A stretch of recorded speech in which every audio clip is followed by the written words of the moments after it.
One of the things that I'm very interested in hearing about and learning more, in fact, to help others also, is firstly, what are these credits about? Green credits, carbon credits, we keep hearing one after another. What are these credits about? How does a business or an enterprise benefit out of it or take leverage it for anything? See, one is the warming of the earth is happening. That is because of the greenhouse gases, which includes the species of carbon, nitrogen, etc. Any activity that lead to the reduction in the carbon emission, the merits the credit.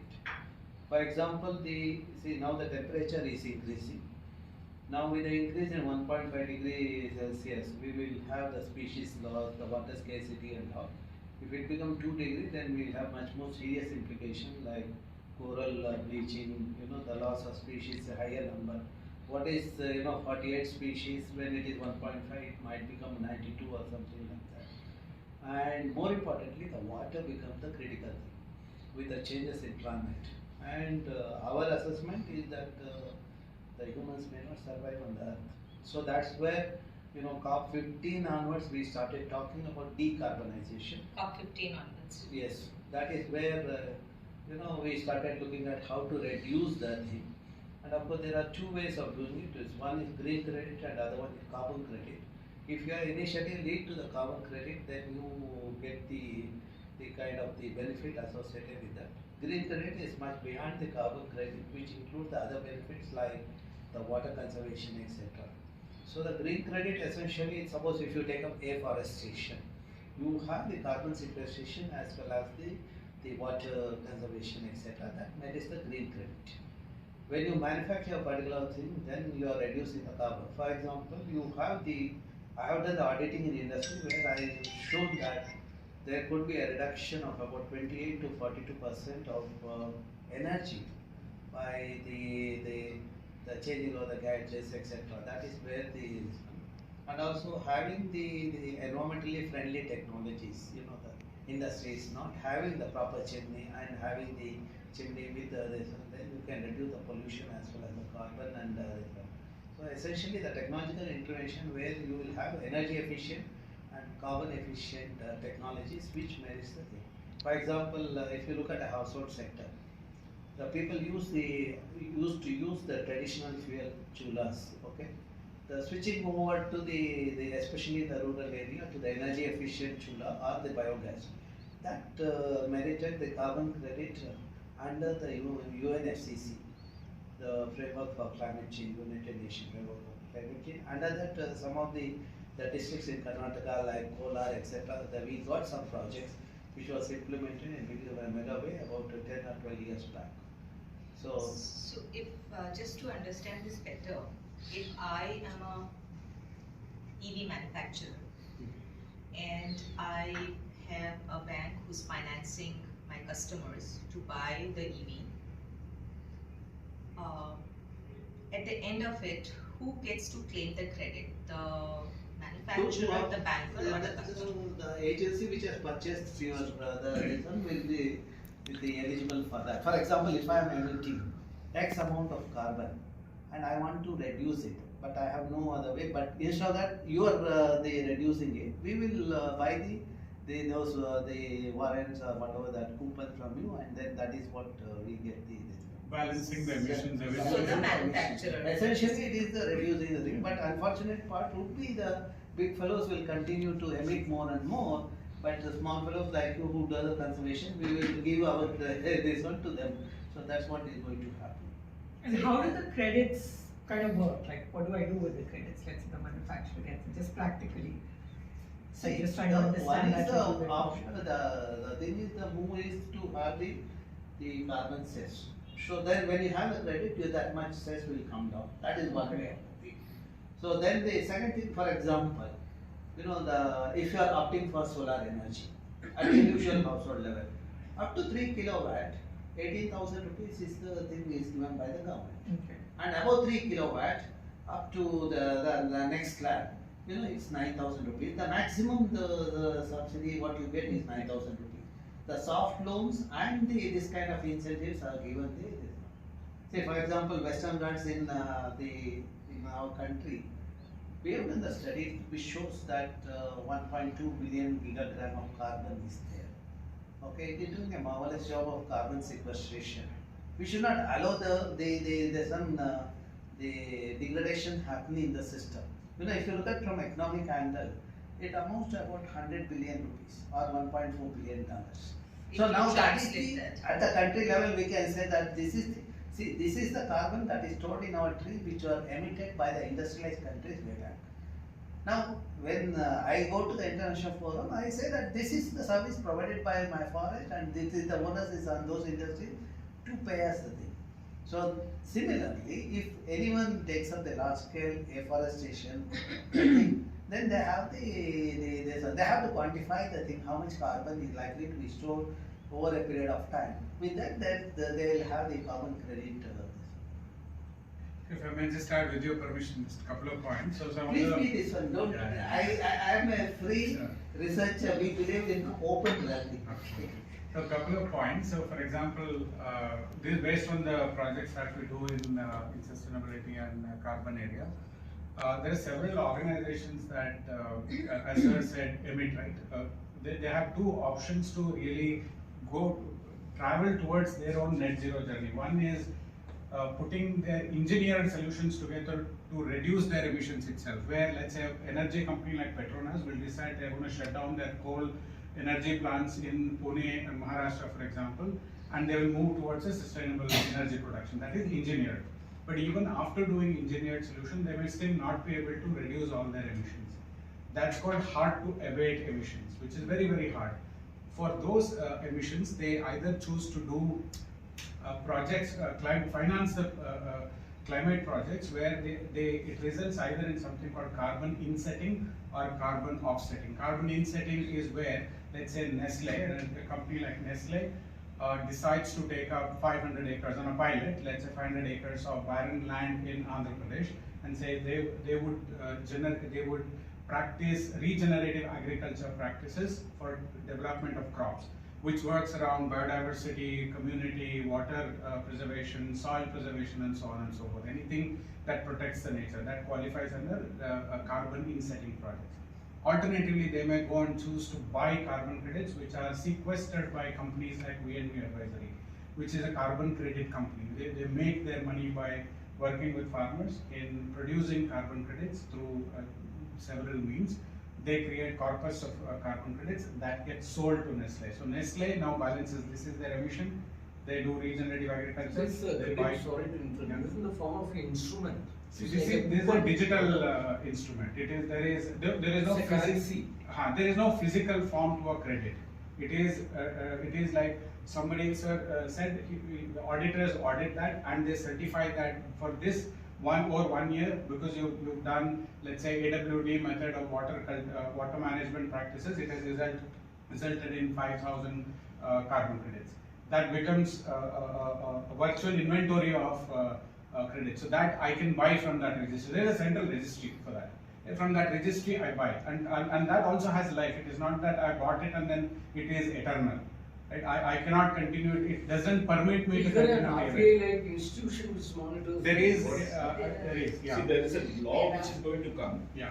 Which is now going to make it mandatory for all I these know. institutions. I think Today's operating mechanism is what? operating mechanism is you buy credits if you have a deficit. And there are many people who don't claim credits, so there are now many business models which are coming to aggregate these credits and then sell it in bulk. There are registries, like he said, Yeah. VERRA, you can look at that also. That is one of the popular registries. They maintain because you can't just claim credits on something that you believe is sustainable or a green action.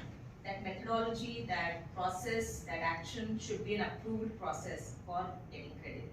So if that is not, if you're coming up with a new solution, new innovation, then you have to get it approved. That whole process has to be approved for getting a credit.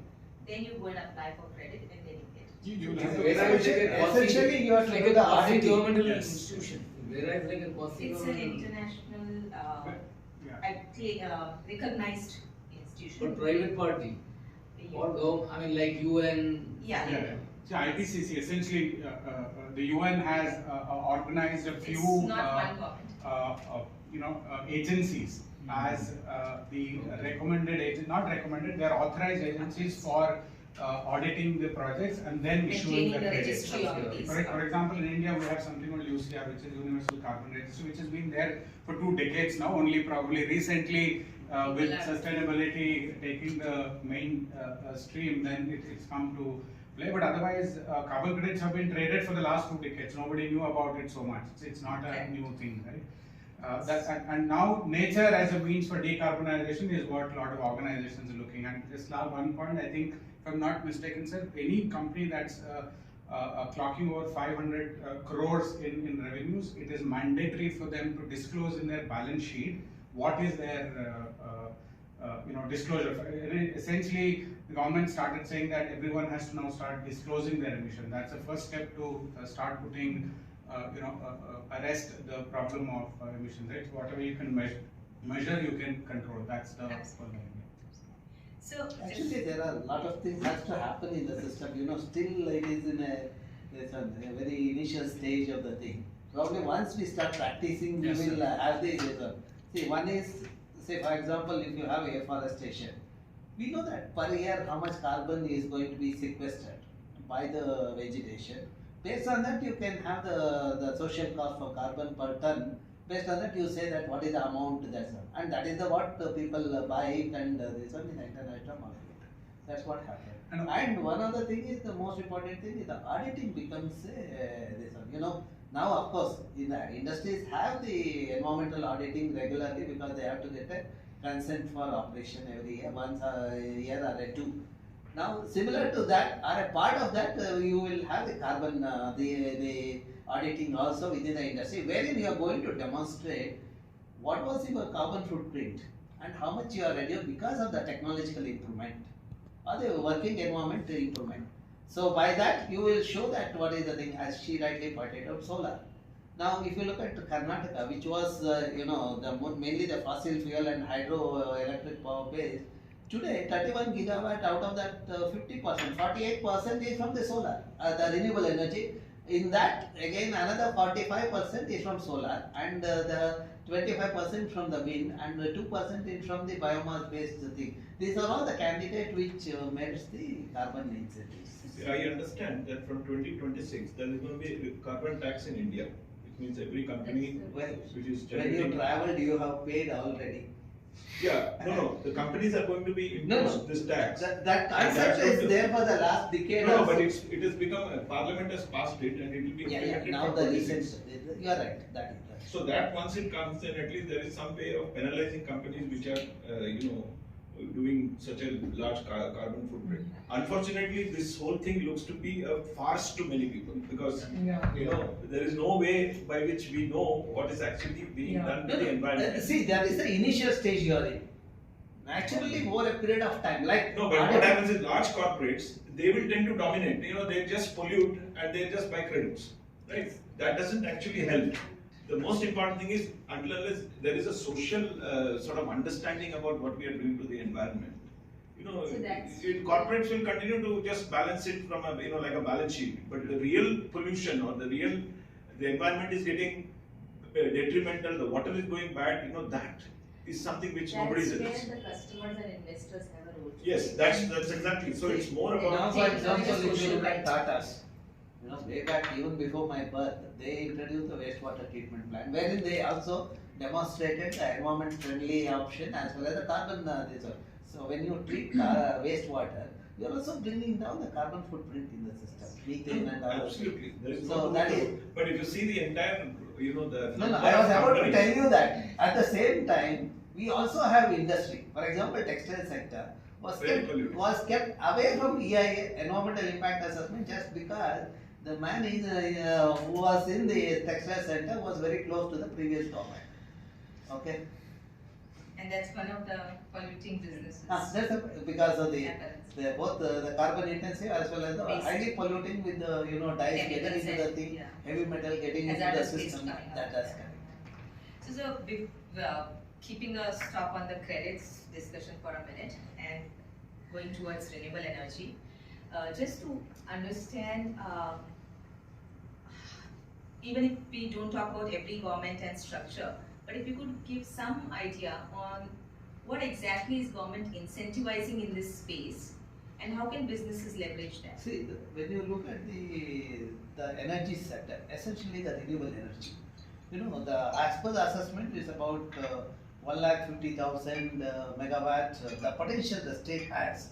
Out of that, we have tapped about 15,000. That means only the 10% of that. There is a scope for that, which could be rooftop, solar.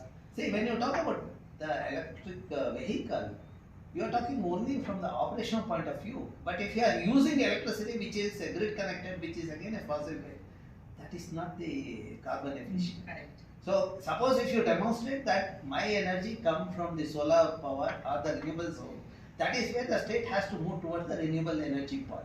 And there is as far as the country is concerned, as far as the Karnataka is concerned, we are on the top as far as solar energy is concerned.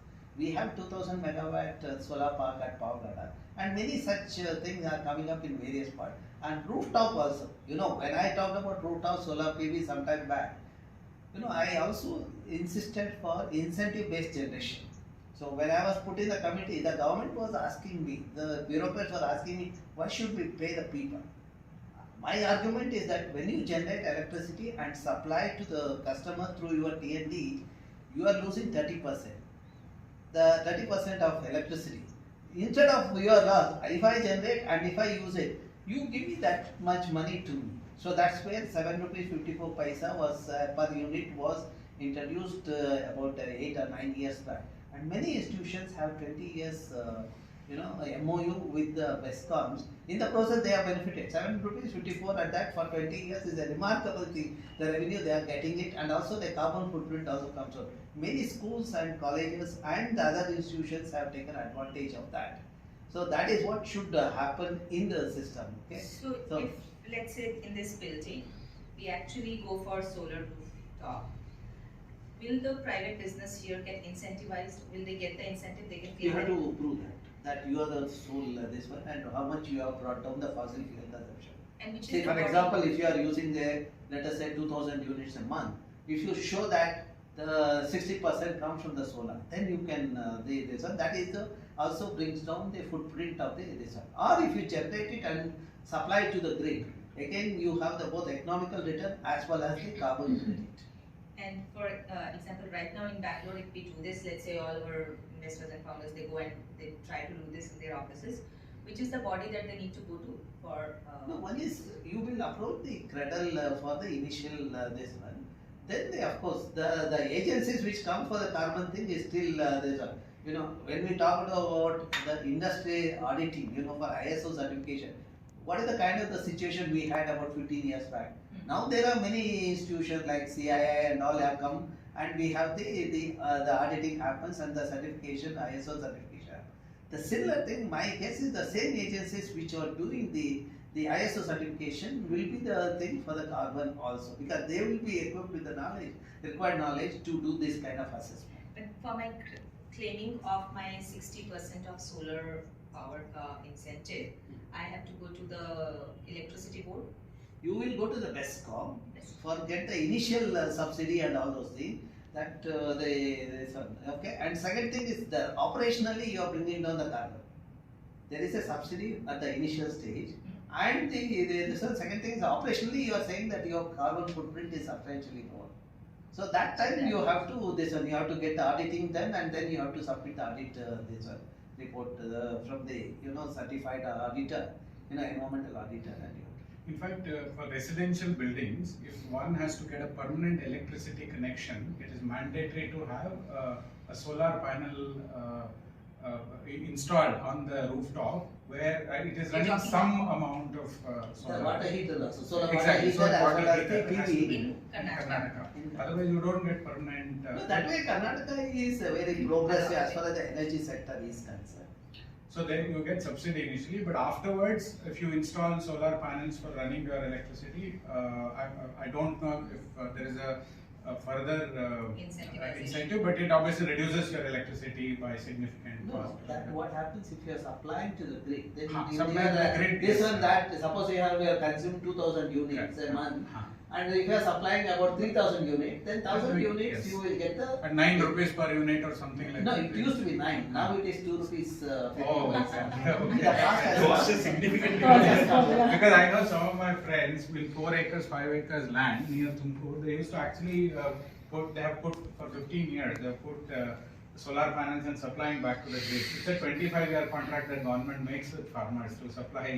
They all are the first time thing. They are benefiting. Correct, They are correct. 7 rupees 54 Correct, paisa. correct. But not Now today's it is. children. Okay. 18 rupees, I have seen contracts at 18 rupees. Wow. No, no. You know, We, earlier, no. long time ago. No, I was in the committee. The first thing when we, even that 7 rupees 54 paisa, our babus were not agreeing for that suggestion. In fact, there was a lot of discussion. I was in the committee. You know, when I talked about incentive-based generation, the thing, one of the urban secretary, she asked me, why don't you communicate to the state government? That's where we started. So this is a state subject, isn't it? So I'm talking about other states. You know, there are states like Odisha and all which give 18 rupees contracts. I'm not These sure. are It- also it very is- higher rates. No, we have done a comparative thing. It is only Tamil Nadu, Andhra Pradesh. I have seen the comparable thing. I think Jharkhand or Chhattisgarh, many of these. See, I know people have signed huge contracts, but they were not able to implement it because you know the financial viability looked good. And Actually, our country, we are in the tropical climate. We are a better place actually. So taking the advantage of that, you should be able to see another sector where industry can really demonstrate is the wastewater treatment. That's another thing, which is not there. See that there is a substantial carbon footprint. You can demonstrate that.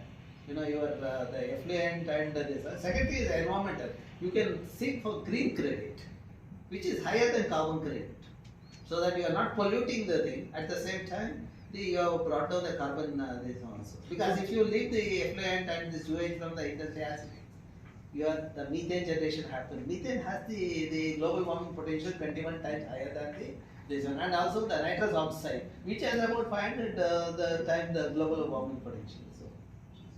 So what actions fall under green credit typically? See, for example, afforestation, in the degraded land. Right. Not the existing forest, you cannot claim that. Correct. But degraded thing, if you demonstrate that you are doing the thing, Sorry. then the any other initiative, the community, the energy, biomass based energy plants. Mm-hmm. You know, for example, Cook stoves gasifier, and that is true.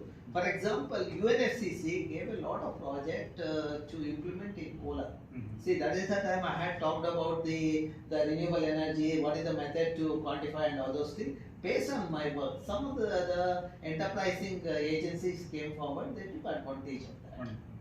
Sir, including cook stoves and The biochar, stove, all of that. but is more green. importantly, the biogas and the biomass based thing they Right. did that. Right. Cook stove is slightly a difficult Yes, thing exactly. to There's a conflicting. demonstrate yeah, this thing though also. we have about 28 to 42% the thing, but it is a distributed thing. Correct.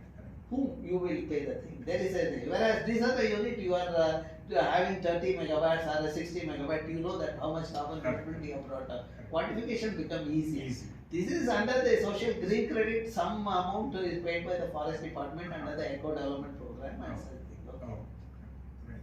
It's in the interest Just of one Wonderful. question, Yes. while what you're saying is making 100% sense from a sustainability standpoint, if you're thinking 300, 500 years out, which Chinese do, Chinese and Japanese do think that far out. But just take the devil's advocate here, what you're suggesting, if all industries which are 500 crore plus revenue start adopting this practice, there is an associated cost involved in auditing, paying for carbon credit. So technological thing, when you deploy the technology which bring down the carbon footprint, there is an investment there. Upfront, There is an expenditure. front-loading of investment. In the short term, that would cause a lot of inflation in the Indian economy. No, it won't. Rather, it will bring down the inflation. When you Oh, start that is the consuming point. more, Huh. when you start consuming more, you have to produce more and more. So that is where it will bring down this. See, that is where you have to understand the economics better. Correct. So, see, my investment buying a 10 pump set, okay. Similarly, many more people buying it. You have to produce more. As the volume increases, the cost comes down. Correct. So, No, but for an individual company, right, it is an additional capex, it right? is. And there are other priorities from a business point of view. Investors are always chasing you for growth. So, only at a particular point of time when I have substantial cash flows, a founder would think about investing something here until unless he can see the benefits of, in a short-term benefits also, in terms of building the brand or in terms of being conscious. So it's not possible for startups to think about sustainability at the early stages of their growth. No, I tell you, your argument, those who talk about capex, yes, that hesitation is there. But there are industries I have come across who think of sustainability in the day one it's a startup. Yes, also. I totally agree. And because they have the social concern. No, See, I agree. But a startup which has already started and which is in the growth phase, for them taking out a chunk of money because of this particular initiative is very difficult. So what happens is they just can't even start. No, they might start in a small way. For example, deploying the sensors inside the premises of the institution or the organization will run the energy. That is the first investment they might think about it. Second thing is having a solar PV. That is the thing. So they have planned. Actually, some of my friends, my classmates have done like that. So they realize that over a period of time that has worked out better for them. Absolutely. When you do the assessment, we call it as life cycle assessment, which involves both economic and environmental footprint. You see that it's a better.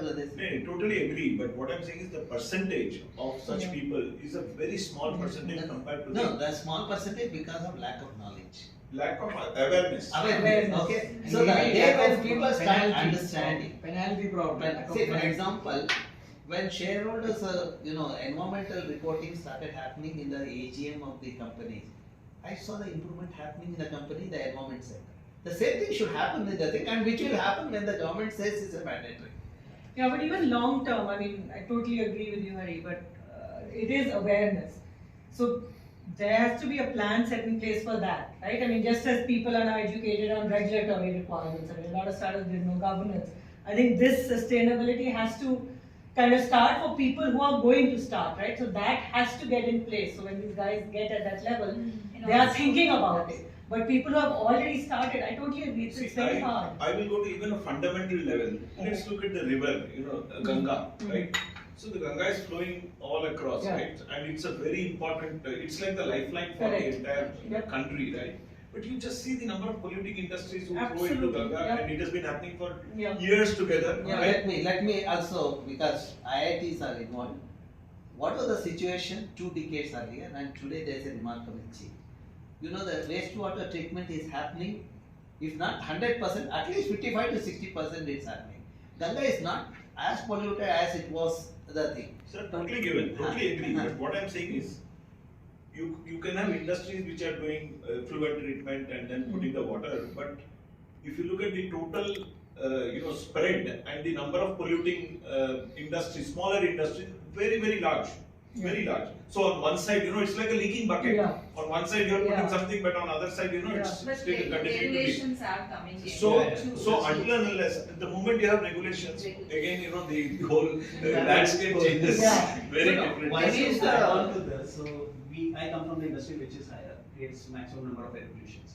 So there are small active things that can be taken care of, which can eventually give you a cost benefit, as well as very good with that pollution, like looking out for a smaller route.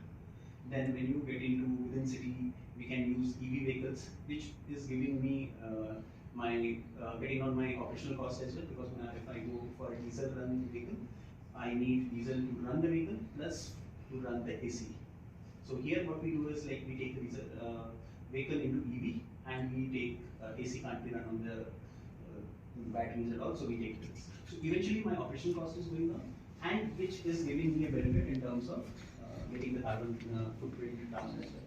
So here we are getting into, which of course in next 2-3 years we will be getting more into setting up EV specific vehicles in specific segments. And also if we get an opportunity, so if you look into the industry is coming into CNG for that mid-sized truck which can be transported one city to another. It's not yet that where we can use for a longer distance. One is because of the availability of the infrastructure, and in future if we come up with any the government and big corporates and someone can set up a complete infrastructure for this, we are of course looking forward to that. That is where the discussion was, that you're doing it as part of your business operation. Exactly. So integrated. Now, if your investor is chasing you for profitability, So and that's, you are investing in EVs. so here I'm not investing anything extra, right? So actually, like, For you, it is a Your way of business. improving the Yeah. margins, right? So Because eventually, when you are yes, designing yeah. technology, So you know, where this is very applicable, but there are so many There's so many industries businesses where you cannot get a tangible benefit instantly. So that's what For I you, told the you, which is benefit the is. industry So which it's I a very belong to. complex, it's a very complex scenario when Yeah. you look at multiple industries, Exactly, small, yes. mediums and Yeah. large. And then, you know, continuously we are polluting. So, you know, whatever it is, we don't know what is the net impact. Yeah, The yeah. only thing is, we know 1.2% or 1.5%, whatever is measured, that much of, you know, what should I say, gases have been emitted because of which the earth itself has got a problem today, right? Now, and that is continuously changing because there is no, see, people who are going and talking about environment, you know, they all fly in private jets. Yeah. So until unless that consciousness comes from us, you know, from every single individual, Yeah. there is no way by Just which we can. awareness. Yeah. Is there an incentive program to run this? Like probably awareness See, is the I'll tell first you, step. for example, you know, I always look at the positive cases. Of course, there are gaps in the system. Even if 1% does it, I feel happy because at least that much I have reduced. If 100% happens, that is a wonderful situation. For example, Infosys. You know, what are the interventions they have done? Even they show it as a part of the CSR also. But we have very few Infosys in the country. We have more of the smaller industries No, no. where the awareness is. See, that is the thing. See, smaller the small scale and medium scale, they have come in a cluster actually. Correct. Because if you look at And- typical Pune industrial area, for example, is there a small industrial area where you incentivize the companies to start some sort of initiative to reduce the carbon? Is there a government push or is there a CII push or something like that, where you get to do this and you get an incentive from the government? See, Is there something I like that? tell you, it all is a evolving, okay? Over a period of time, it will happen. If not today, it will happen. For example, Euro vehicle, okay? You are following the norms, okay? Yeah. See, second thing is, for example, you have to supply the product in European market, okay? You have to follow certain protocol. For example, the industry is manufacturing the detergent. They cannot use the phosphorus in the detergent when they supply it to the European and the Canada and the thing because of that stringent norm. So that is what, you know, Indian manufacturers are following that. But unfortunately, they are not practicing in India. For the Indian market, they are giving this one with the phosphorus. But recently, we pushed the government of India to bring out the guidelines on that restriction on the phosphate use in the detergent. See, these are all the things, you know, one is that there is a gap in understanding the thing. Somebody has to sit and say that this is what is happening and this has to be plugged in this, and that will happen. You know, that is what the job of the academicians like me, we try to look at what is this one and then we try to say that where they can plug in and how they can plug in. For a period of time, the professionals, the practitioners, they all we get together and do that, okay? But the argument of one big fellow doing it and 100 small fellows are not doing it, if you do the assessment, you will see one big fellow's footprint of 10% will be that 100 fellows put together. So if this big fellow had done it and if he shows that the other industry it is possible, and what is the economic viability of that, then getting the 100 fellows into the board is not difficult. Okay. So just one example, 2 days ago I was having a chat with the sustainability team from Nova Nordisk. Right? The way they have become so conscious, and in the last 2 years at least we've seen a lot of these medium to large enterprises have this role called Chief Sustainability Officer. That's invariably we come across and we see that role. And in Nova Nordisk, the use case was very clear. They are buying carbon credits. They are emitting, they are not able to justify the emission, so they go out and buy carbon credits. But the way they're looking at it is there are 12 departments within India that actually are allocated annually so much credits for every department. And at every employee level, they're tracking the travels that employees are doing, the food consumption that is being done, so that they can at the department level, eventually employee level, they want to see what is the emission that each one of them are getting to. And if they're emitting more, they're offsetting with their credit. So a point I'm trying to say is, I think, Hari, as you rightly said, it's a complex problem. It needs a lot of understanding at every single level to solve it holistically. But I think organizations are starting to take initiatives around this, where at least measurement is becoming very conscious. Consciously, they're looking to measure. There are many travel portals, travel startups, Exactly. which are telling you what is the total carbon, you know, for your current travel, which means right from the moment you're leaving home, till the time you reach the destination and coming back home, it tells you what is your total carbon. And also they're incentivizing those departments and employees that are actually contributing to emitting less in their businesses. So there are businesses, particularly the fintech businesses, the credit card ones, who have clearly made this a part of your performance statement. So if you're not meeting the ESG goals as an organization, from the CEO to the last person in the team, you get penalized for it. So you don't get your 100% salary because of this. So everybody has to work towards meeting your ESG goals. Yeah. But the problem with a lot of that is having a CSO is good. Large enterprises, mid-sized enterprises, they have resources to deploy there and probably operate. The size of their emissions is high, but how many large enterprises are we seeing? The fastest growing segment is the SME and the startups. More and more businesses are coming in. In 3 years, one is unicorn, managing so many people, so many locations, so much of operations, and they've yet not started to think in these terms because they moved so fast. So the problem is if you don't start from day one, because you're moving fast, your whole supply chain, your whole partnership, your whole business model is set up in such a way that when you actually start thinking about it, it almost looks like too late. So the idea, the thought that we are trying to discuss for this forum is large enterprises, let's keep them out of our discussion because we are, they know their problem, they are under regulatory framework, they have resources to deploy. Now it's only up to their will. Right. If they want to do just a checkbox thing, again they can freely do that. If they really want to contribute, go over and beyond, it's up to them. But they are taking care of it. Where we are struggling is the SME sector and the startups and what are the drivers for them. So Smita, what you think is a very interesting point that these organizations have become large and there is a consumer demand for organizations which are not sustainable. So it shows that consumer is not a strong factor in making companies want to be ESG compliant. So there has to be another push, either investor or the management incentives, which have to be internally driven like Nova or Distill. Everybody in the organization is internally thinking about it, whether investors are, may or may not be. Absolutely. So consumer is not a very strong factor there. Consumer is becoming a strong factor. Like come to think of it, like Hari said that there are, today if you Google out, Delhi to Bangalore flight, even Google and even Make My Trip, everybody will give you which flight, which emissions, how much of it. Why are they doing it? That is because the consumers are probably looking at that as a factor to decide which flight I might take. If the pricing is very close, I might just choose something that is lower emissions. So consumer is becoming more aware and asking.